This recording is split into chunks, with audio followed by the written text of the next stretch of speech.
Jizzaxda bir nechta avtomobillar ustiga kattakon daraxt qulab tushdi. 4 ta 5 ta bo'ldimi o'sha?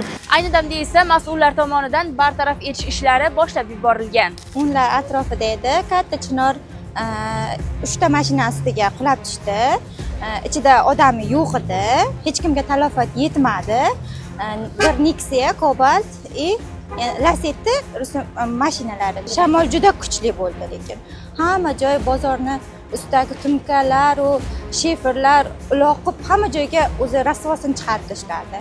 Holatga Jizzax viloyat ekologiya boshqarmasi quyidagicha izoh berdi. Vazirlar Mahkamasining 86-qaroriga asosan daraxtlarni sanitar maqsadida kesishga va butalashga ekologiyadan ruxsat talab etilmasligi tufayli ushbu qulagan daraxtlar Jizzax shahar obodonlashtirish boshqarmasi xodimlari tomonidan bartaraf etildi. Daraxtni ildizi ham o'zi anchagina mo'rtlashib qolibdi.